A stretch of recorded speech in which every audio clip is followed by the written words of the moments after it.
விஜய் திருச்செந்தூர் போனது நிறைய ஒரு பேச்சு பொருளாக ஆனிச்சு. திடீர்னு வந்து என்னடா அவர் ஆரம்பத்துலேருந்தே விஜய் வந்து ஒரு மதத்தோட ஒதுக்கிட்டு இருந்தாங்க, கிறிஸ்துவ. இன்னொரு பக்கம் ஒரு கிறிஸ்துவராக இருந்துட்டு எப்படி திருச்செந்தூர் கோயில அலோவ் பண்றாங்க அப்படிங்கிற மாதிரி விவாதத்தை வச்சுட்டு வராங்க.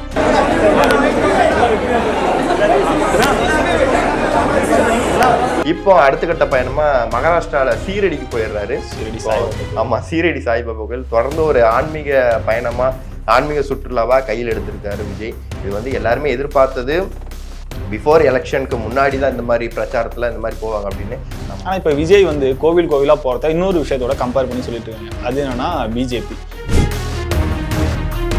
இதுல வந்து ஒருவேளை ஹங் அசம்பிளி வந்துருச்சுன்னா எந்த மாதிரியான ஒரு மாற்றமா தமிழ்நாடு சட்டசபையில வரப்போகுது அப்படிங்கிறதுல தான் நிறைய பேருக்கு ஒரு கொஸ்டின் மார்க் இருக்கு.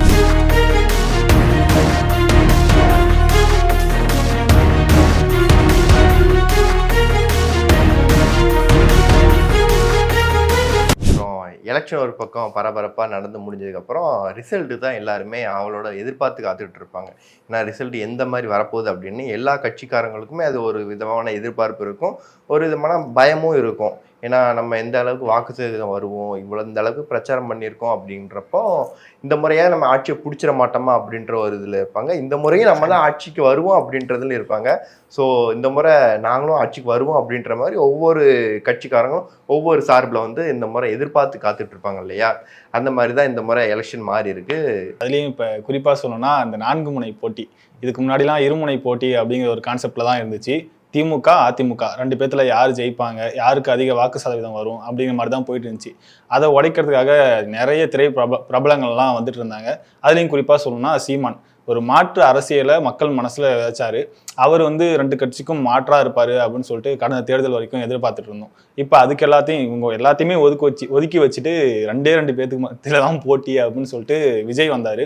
இப்போ விஜய் வந்ததுனால இந்த 3 முனை போட்டியானது 4 முனை போட்டியா மாற ஆரம்பிச்சுது. யாருக்கு இப்போ வாக்கு சதவீதம் அதிகமா இருக்கும் அப்படின்னு சொல்லிட்டு பெரிய பேச்சு பொருளாக ஆகியிருக்குன்னு சொல்லலாம். இப்போ விஜய் வந்ததுக்கப்புறம் வந்து குறிப்பாக இப்போ விஜய்க்கு வந்து ஒரு 25% வாக்கு வரும் அப்படிங்கிற மாதிரியும் 20லேருந்து 25க்குள்ளே வரும் அப்படிங்கிற மாதிரி சொல்லிட்டு இருக்காங்க. எவ்வளோ வரும், என்ன ஆக போகுது அப்படின்னு சொல்லி தெரியல. மே 4 அன்னைக்கு தான் தெரிய போகுது யார் சிஎம் ஆக போகிறாங்க, யார் வந்து 3வது இடத்துக்கு தள்ள போகிறாங்க. இதுலேயும் குறிப்பாக சொல்லணும்னா அதிமுக வந்து 3வது இடத்துக்கு தள்ள போகிறதா சொல்லிட்டு இருக்காரு. விஜய் 2nd இடத்துக்கு வந்துடுவார், இல்லை சிஎம் கூட ஆவாங்க அப்படிங்கிற மாதிரியும் சொல்லிட்டு இருக்காங்க.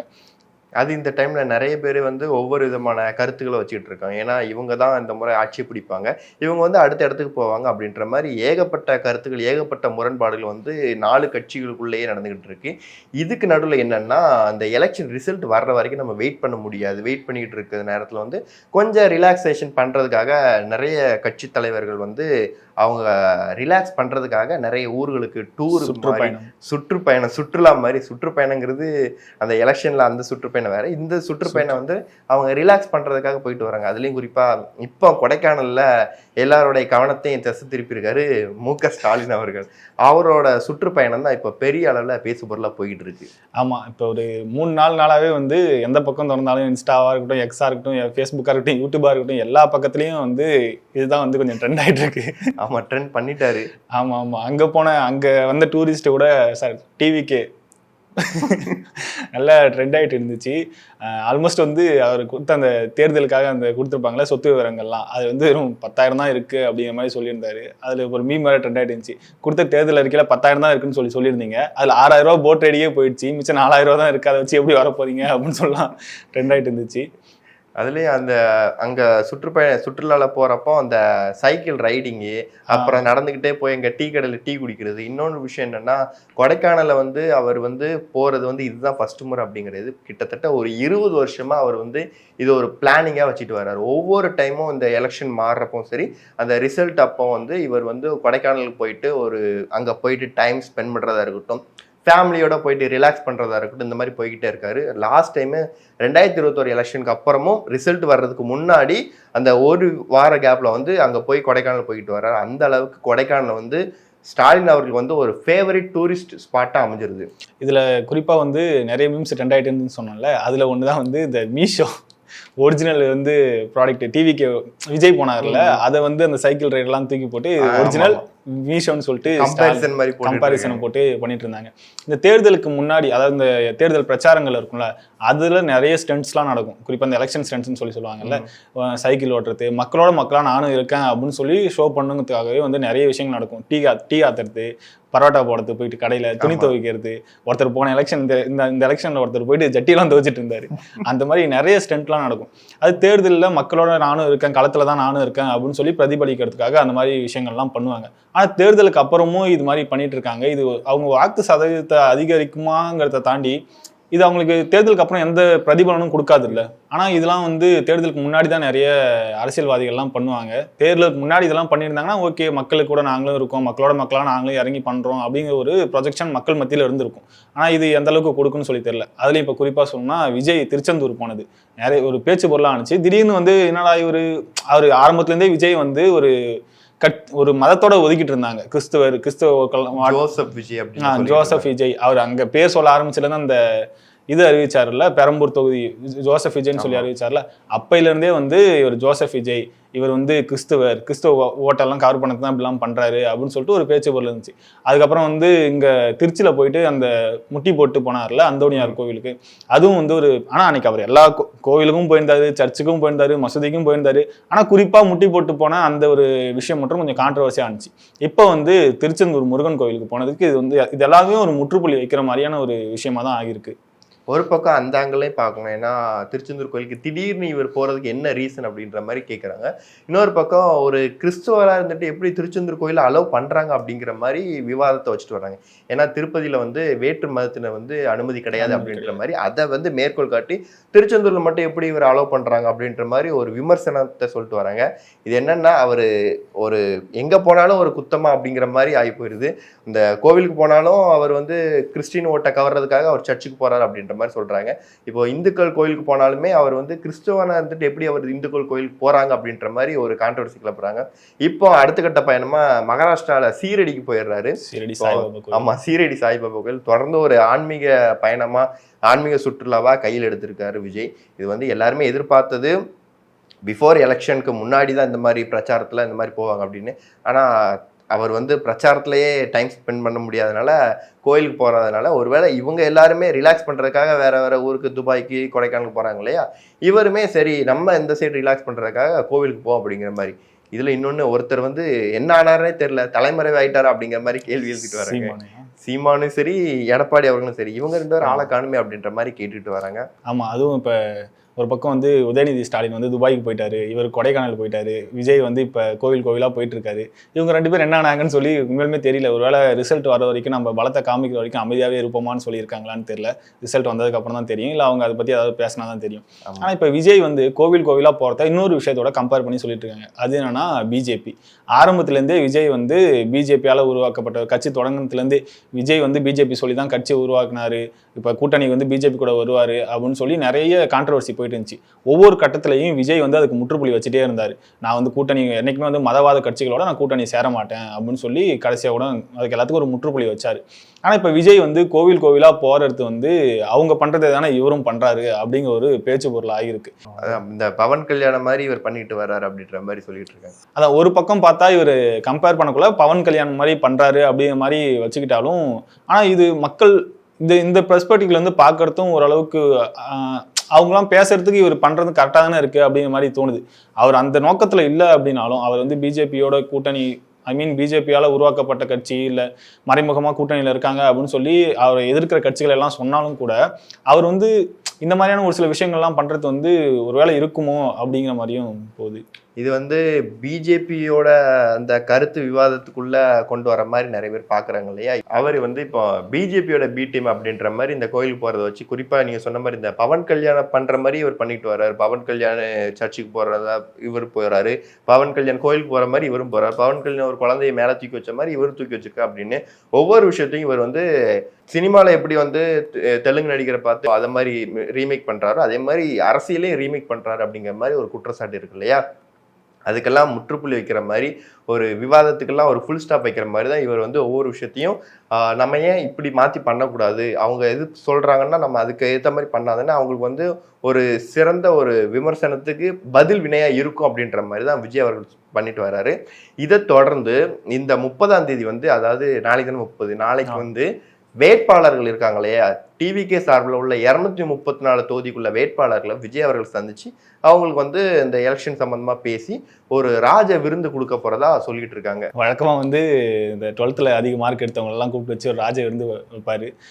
கஷ்டம், இந்த ஏதாவது புயல் சமயத்துல ஏதாவது கஷ்டப்படுறவங்க எல்லாம் கூப்பிட்டு வச்சு அவங்களுக்கு நிவாரணம் எல்லாம் கொடுப்பாரு. இப்போ வந்து அவங்களுடைய வேட்பாளர்களே கூப்பிட்டு வச்சு மேபி எலெக்ஷன் ரிசல்ட், அது இன்னொரு விஷயம் கூட ஒன்று போயிட்டு இருந்துச்சு. எந்த பக்கம் போனாலும் நீங்கள் ஆரம்பத்திலே சொன்னீங்கல்ல, இப்போ நீங்கள் பேசக்கூட ஒரு இது சொன்னீங்க குழந்தைகள்னு சொல்லிட்டு, இப்போ அந்த விஷயமும் ஒன்று கான்ட்ரவர்சியாக போயிட்டு இருக்கு. அது என்னன்னா, குழந்தைகள் வந்து விஜயோட இந்த ரிசல்ட்டை பார்த்து மனதளவில் எந்த தப்பான முடிவும் எடுக்கக்கூடாது அப்படின்னு சொல்லிட்டு நிறைய லேட்டஸ்டாக வந்து இந்த கோர்ட்டில்.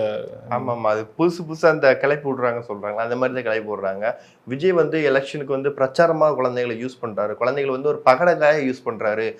நீங்கள் வந்து ஒவ்வொரு வீட்டில் உள்ள குழந்தைகள் வந்து சாக்லேட் வாங்குறதுக்கு அடம் பிடிப்பீங்களா, அந்த மாதிரி விஜய் மாமாவுக்கு ஓட்டு போடுறதுக்காக ஒவ்வொரு வீட்டில் உள்ள பேரண்ட்ஸையும் குழந்தைகளாகிய நீங்கள் சொல்லுங்க அப்படின்ற மாதிரி அவங்கள வந்து ஒரு டூலாக பயன்படுத்தியிருக்காரு அப்படின்ற மாதிரி ஏகப்பட்ட விமர்சனங்கள் வந்து புதுசாக கிளம்பு இல்லையா, அந்த மாதிரி கிளப்பி விடுறாங்க. எங்க இருந்தா கிளப்புறாங்கன்னு தெரியல.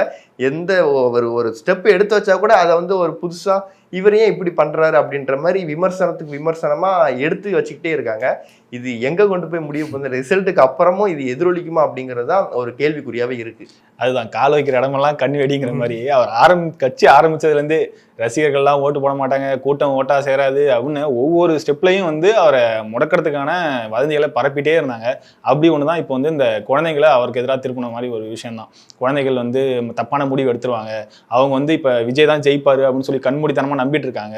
அவர் வந்து தோத்துட்டாருன்னா வந்து மனதளவில் அவங்க வந்து தற்கொலை முயற்சி அது மாதிரிலாம் நிறைய விஷயங்கள்லாம் போகும். இதுக்கெல்லாம் விஜய் வந்து பதில் அவங்களுக்கு வந்து ஆறுதல் சொல்கிற மாதிரி ஏதாவது ஒரு வீடியோ வந்து ரிசல்ட்டுக்கு முன்னாடியோ இல்லை ரிசல்ட்டுக்கு அப்புறமா பேசி ஆகணும். பெற்றோர்களை சமாதானப்படுத்தி ஓட்டு போட சொன்னது அந்த குழந்தைகள் தானே, அப்படிங்கக்குள்ள அந்த மாதிரிலாம் நடக்கும் அப்படிங்கிற மாதிரி நிறைய இதெல்லாம் கருத்துலாம் சொல்லிட்டு இருக்காங்க நிறைய பேர். இது என்னன்னா, இந்த ப்ளூ வேல்ஸ் கேமோட எல்லாம் கம்பேர் பண்ணி சொல்றாங்க. அந்த கேம் மாதிரி தான் இப்போ வந்து எலெக்ஷன் ரிசல்ட்டு வரப்போகுது. அந்த மாதிரி ஒரு சுச்சுவேஷன் வந்து விஜய் வந்து குழந்தைகள்கிட்ட கொண்டு வர போறாருங்கிற மாதிரி புதுசாக கிளப்பி விட்றாங்க. இது எந்த மாதிரியான ஒரு தாக்கத்தை ஏற்படுத்துங்கிறது மே 4 ரிசல்ட்டுக்கு அப்புறம் தான் தெரியும். அதுக்கப்புறம் அந்த ரிசல்ட் வந்து நிறைய பேர்கிட்ட ஒரு பெரிய அளவில் ஒரு கேள்விக்குறியா இருக்குது, நிறைய பக்கம் சந்தேகமாகவும் இருக்குது. இந்த ரிசல்ட் எந்த மாதிரி வரப்போகுது, மெஜாரிட்டி யாருக்கு போக போகுது, ஏடிஎம்கே டிஎம்கேயா அப்படிங்கிறப்போ டிவிகே என்டிகேன்னு இடையில 2வது ஆப்ஷன்ஸ்ல இருக்கு இல்லையா, இதில் வந்து ஒருவேளை ஹங் அசம்பிளி வந்துருச்சுன்னா எந்த மாதிரியான ஒரு மாற்றமா தமிழ்நாடு சட்டசபையில் வரப்போகுது அப்படிங்கிறதுல தான் நிறைய பேருக்கு ஒரு கொஸ்டின் மார்க்காக இருக்குது. ஹங் அசம்பிளி ஒன்று வந்துச்சுன்னா 3வது ஒரு பார்ட்டி இருப்பாங்க இல்லையா, டிஎம்கே ஏடிஎம்கே ரெண்டுமே ஈக்குவல் வந்துருச்சுன்னா டிவிகே சார்பில் வந்து விஜய் அவர்கள் யாரை சொல்கிறாரோ, யாரை சூஸ் பண்ணுறாரோ அவங்க தலைமையில தான், அதாவது சீஃப் மினிஸ்டர் ஆஃப் தமிழ்நாடு அப்படின்ற ஒரு போஸ்டிங்கில் ஆள் இருப்பாங்க அப்படின்ற மாதிரி சொல்கிறாங்க. ஒருவேளை டிஎம்கே வந்துருச்சுன்னா ஏடிஎம்கே வந்து எதிர்கட்சியினராக வர வாய்ப்பு இருக்கு. ஆனால் பவர் வந்து விஜய் கிட்ட தான் இருக்கு அப்படின்ற மாதிரி சொல்றாங்க. டிஎம்கே சைடில் வந்து அவர் சொல்ல மாட்டார், ஏன்னா அவர் எல்லா சைட்லையும் எதிர்க்கிறது வந்து டிஎம்கே தான். இன்னொரு பக்கம் கொள்கை எதிரி பிஜேபியும் இருக்காங்க. ஆனால் ஏடிஎம்கே சைட்லையும் ஒரு பக்கம் இவர் பேச்சுவார்த்தை நடத்திட்டு இருக்காங்களாம். ஏடிஎம்கே எடப்பாடி சைடில் வந்து விஜய் கிட்ட மறைமுகமாக பேச்சுவார்த்தை நடத்திட்டு இருக்காங்க, நமக்கு சாதகமாக முடிச்சு விடுங்க அப்படிங்கிற மாதிரி. எந்த மாதிரியான ரிசல்ட் வரப்போகுதுங்கிறதான் எதிர்பார்த்து காத்துட்டு இருப்பாங்க. இப்போ இந்த நீங்கள் சொன்ன மாதிரி இந்த தொங்கு சட்டசபை அமையறதுக்கு வந்து விஜய் வந்து ஒரு முக்கிய காரணம். ஆரம்பத்துலேருந்தே வந்து விஜய் தான் முன்னிலையில் இருப்பார் அப்படின்னு சொல்லி நம்மளாம் எதிர்பார்த்துட்டு இருந்தோம். ஆனால் இப்போ ஓரளவுக்கு ஈக்குவலாக ஓட்ஸ் எல்லாமே பிரிஞ்சிச்சுன்னா விஜய் யார் பக்கம் நிற்கிறாரோ அதை பொறுத்து தான் அந்த தமிழகத்தோட சிஎம் யாருன்னு சொல்லி முடிவு பண்ணுற அந்த ஸ்டேஜுக்கு வந்துட்டாங்க. அப்படின்னா நீங்கள் சொன்ன மாதிரி டிஎம்கே பக்கம் கண்டிப்பாக விஜய் போகிறதுக்கான சான்ஸே இல்லை. ஏன்னா ஆரம்பத்துலேருந்தே எதிர்த்ததே வந்து டிஎம்கே தான். ஆனால் நடுவில் வந்து கொஞ்சம் ஏடிஎம்கேவை விஜய் வந்து அடிக்காத சமயத்தில் பேசப்பட்ட ஒரு விஷயம் என்னன்னா, ஏடிஎம்கே பக்கம் விஜய் போவார் அப்படின்னு சொல்லிட்டு. ஆனால் கொள்கை எதிரின்னு சொல்லிட்டு பாஜக கூட ஏடிஎம்கே கூட்டணி இருக்கிறதுனால அந்த பக்கம் போகிறதுக்கான சான்ஸ் இல்லை. அதுக்கப்புறம் விஜயும் வந்து ஏடிஎம்கே சைடில் நிறைய அடிக்க ஆரம்பிச்சாங்க. ஆனால் அதுக்கெல்லாம் முன்னாடியே வந்து பிள்ளையார் சொல்லி போட்டாங்க அப்படின்னு சொல்லிட்டு அவர் ஒரு தொடக்க புள்ளி வச்சார். ஆனால் இவர் எல்லாத்துக்கும் முற்றுப்புள்ளி வைக்கிற மாதிரி ஏடிஎம்கேவும் போட்டு நல்லா அடிக்க ஆரம்பிச்சிட்டாங்க. ஸோ யார் பக்கம் விஜய் போவார், என்ன ஆக போகுது, அதெல்லாம் வந்து ரிசல்ட் மே 4ஆம் தேதி அன்றைக்கி தான் தெரிய போகுது. இதுக்கு நடுவில் தான் வந்து காங்கிரஸ் ஆரம்பத்துலேருந்தே வந்து திமுகவுக்கும் காங்கிரஸுக்கும் இந்த எலெக்ஷனில் குறிப்பாக வந்து கொஞ்சம் பொருந்தாத கூட்டணியாக போயிட்டு இருக்கு அப்படின்னு சொல்லிட்டு நாமளே நிறைய வீடியோவில் பேசியிருக்கோம். இப்போ வந்து காங்கிரஸ் கூட்டணியில் இருக்க தமிழக மாநில தலைவர் செல்வ பெருந்தகை இருக்காருல்ல, அவர் வந்து அந்த பதவியிலிருந்து வெளியே வரதா சொல்லிட்டு இருக்காங்க. இது என்னன்னா இன்னொரு பக்கம் வந்து அழுத்தம் கொடுக்கறதா அப்படிங்கிற மாதிரி சொல்றாங்க. மேலிடத்துல இருந்து ராகுல் காந்தி வந்து இந்த மாதிரி நீங்க வந்து ரிசைன் பண்ணுங்க அப்படின்ற மாதிரி சொல்றாங்க. இன்னும் இவருக்கு வந்து பதவிக்கான அந்த கால வரையறை வந்து 2027 தான் முடியுது. அப்படி இருக்கப்ப இந்த 2026 எலெக்ஷன் முன்னாடி எலெக்ஷன் ரிசல்ட்டுக்கு அப்புறமே இவர் வந்து ரிசைன் பண்ண சொல்றாங்க அப்படின்ற மாதிரி சொல்றாங்க. அதுக்கப்புறம் அடுத்த கட்ட தலைவரா யார் இருப்பாங்க அப்படின்ற மாதிரி பேச்சு அடிப்படுது. குறிப்பா மாணிக் தாகூர், அப்புறம் ஜோதிமணி. மாணிக் தாகூர் பேர் வந்து அதிகமாக பேசப்படுறாங்க. ராகுல் காந்தி வந்து அவங்கள ப்ரிஃபர் பண்ணுறாங்க அப்படின்ற மாதிரி சொல்கிறாங்க. ஒருவேளை பெண் நிர்வாகி ஒருத்தரை மாநில தலைவராக போடுறாங்க அப்படின்னா ஜோதிமணி தான் ரெக்கமெண்ட் பண்ணுவாங்க. இந்த எலெக்ஷன் டைமில் வந்து இந்த மாதிரி ஒரு சுச்சுவேஷன் வந்து காங்கிரஸ்க்கு வந்து நிலைமையில் வந்து காங்கிரஸ் கட்சி தொண்டர்களுமே ஒரு அதிருப்தியில் தான் இருக்காங்க. எந்த மாதிரியான ஒரு தலைவரா யார் வரப்போறா? ஏன்னா செல்வ பெருந்தகைக்கு வந்து இடையில வந்து எலெக்ஷனுக்கு முன்னாடி வந்து ஒரு ரைடு வேறு வந்துச்சு செல்வ பெருந்தகைக்கு. ஸோ அந்த ரைடுக்கு அப்புறமா ஒரு விதமான மாற்றத்தை வந்ததுனால அவருமே அந்த ரைடுக்கு அப்புறமே வந்து இவர் இந்த மாதிரி ரிசைன் பண்ண சொல்றாங்க அப்படின்ற மாதிரி இவருமே எக்ஸ்தலத்தில் வந்து ரிசைன் பண்ண போறாங்கிற மாதிரி ஒரு ட்வீட் போட்டதுனால ஒட்டுமொத்தமா எல்லாரையுமே காங்கிரஸ் கட்சியில் உள்ள தலைமைகள், எல்லா கமிட்டியை சார்ந்தவங்க எல்லாருக்குமே இது வந்து ஒரு அதிருப்தியான விஷயமா தான் பாக்குறாங்க. கண்டிப்பா எலெக்ஷன் ரிசல்ட்டுக்கு அப்புறம் தான் எந்த மாதிரி ஒரு இது நடக்க போகுதுன்னு சொல்லி தெரியல. கண்டிப்பா அதுக்கடுத்து அடுத்தடுத்த வீடியோவில் என்னென்ன அப்டேட்ஸ்லாம் வந்திருக்கு, யாருக்கு ஜெயிக்க போறாங்க என்னங்கிறதெல்லாம் பத்தி பேசலாம். நன்றி. தேங்க்யூ.